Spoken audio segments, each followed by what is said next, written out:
30 Sweet, heartbreaking things Princes William and Harry have said about their late mother Princess Diana.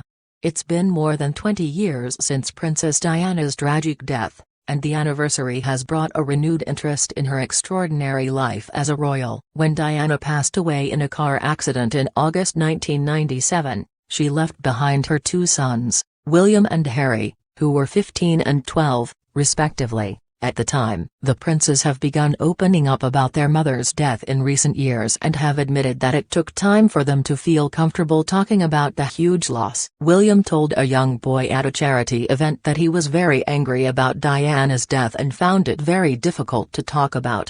In addition to speaking about their mother in interviews, William and Harry have taken on a number of her charities and both consider her legacy as one of the driving forces behind their philanthropic efforts. Last year, William bonded with young children who have lost their own parents, telling a little girl, "I lost my mummy when I was young, too. It's very important to talk about it." He and Harry also erected a memorial statue in the public gardens of Kensington Palace last year to commemorate her death and her positive impact in the UK and around the world.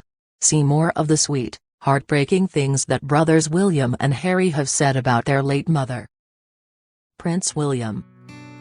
Time makes it easier. I still miss my mother every day, and it's 20 years after she died.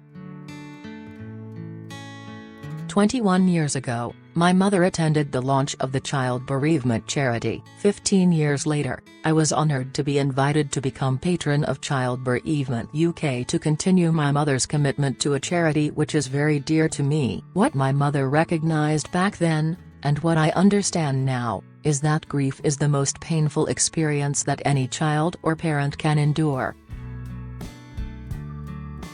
I never realized quite how much of an impact she had. I applaud her for all her dedication and drive, and I think the infectious enthusiasm and all the energy she had really rubbed off on me for causes such as AIDS research in Africa.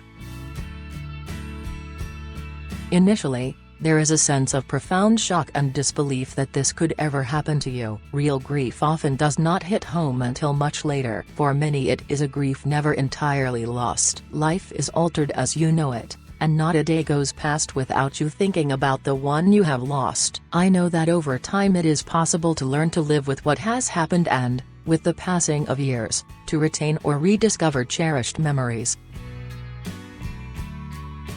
Losing a close family member is one of the hardest experiences that anyone can ever endure. Never being able to say the word mummy again in your life sounds like a small thing. I too have felt, and still feel, the emptiness on such a day as Mother's Day.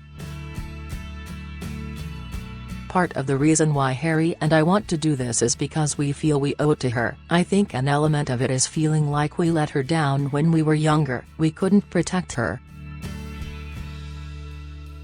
I am in a better place about it than I have been for a long time, where I can talk about her more openly, talk about her more honestly, and I can remember her better, and publicly talk about her better. It has taken me almost 20 years to get to that stage.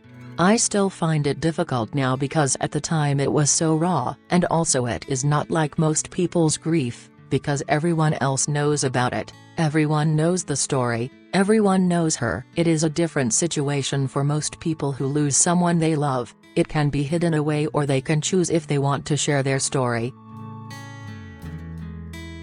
When it came to the wedding, I did really feel that she was there. You know, there was times when you look to someone or something for strength, and I very much felt she was there for me.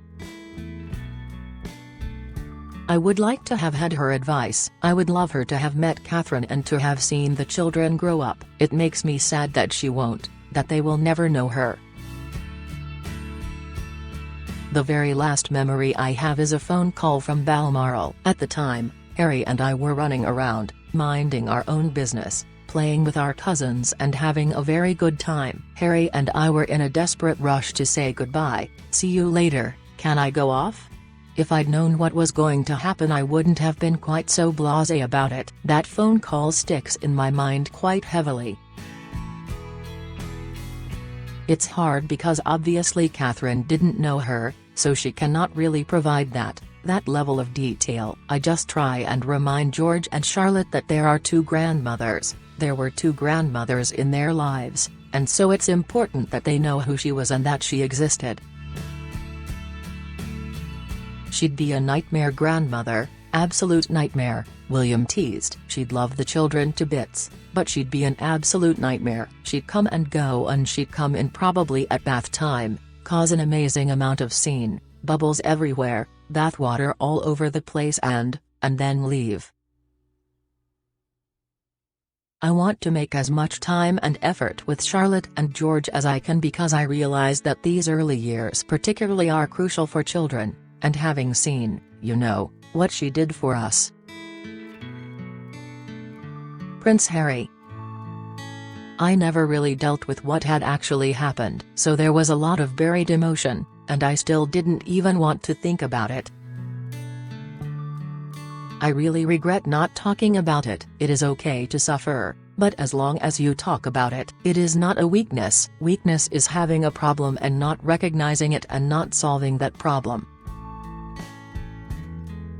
It's a huge shame she's not here, but I hope she'd be incredibly proud of what we managed to achieve. I first came to Africa in 1997. Straight after my mom died. My dad told my brother and me to pack our bags. We were going to Africa to get away from it all. We will do everything we can to make sure she's never forgotten, and carry on all of the special gifts and such that she had and that she portrayed when she was alive. I hope that a lot of my mother's talents are shown in the work that I do. I hope she's looking down at our family with tears in her eyes, being incredibly proud of what we've established. I'm sure she's longing for me to have kids so she can be a grandmother again. But I hope that everything we do privately and officially, that it makes her proud." Losing your mother at such a young age does end up shaping your life massively, of course it does. And now I find myself trying to be there and give advice to other people who are in similar positions. Every day, depending on what I'm doing, I wonder what it would be like if she was here, and what she would say, and how she would be making everybody else laugh. Who knows what the situation would be, what the world would be like, if she were still around. Not to get too personal, if you lose your mum at the age of 12, then you've got to deal with it, and the idea that, 15, 17 years later I still hadn't dealt with it, Afghan was the moment. I was like, right, deal with it. My mother had just died, and I had to walk a long way behind her coffin, surrounded by thousands of people watching me while millions more did on television. I don't think any child should be asked to do that. Under any circumstances. I don't think it would happen today. My mother died when I was very young. I didn't want to be in the position I was in, but I eventually pulled my head out of the sand, started listening to people and decided to use my role for good. My mother took a huge part in showing me an ordinary life, including taking me and my brother to see homeless people. Thank goodness I'm not completely cut off from reality. People would be amazed by the ordinary life William and I live.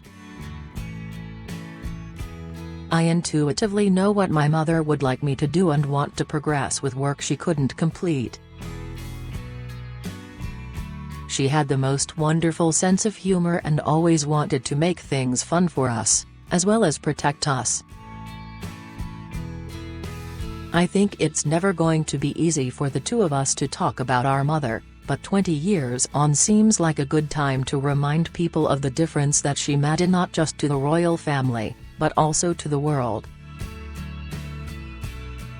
I can't necessarily remember what I said, but all I do remember is regretting for the rest of my life how short the phone call was. If I'd known that that was the last time I was going to speak to my mother, the things I would have said to her. Looking back at it now, it's incredibly hard. I have to deal with that for the rest of my life, not knowing that it was the last time I'd speak to my mum. How differently that conversation would have panned out if I'd had even the slightest inkling that her life was going to be taken that night.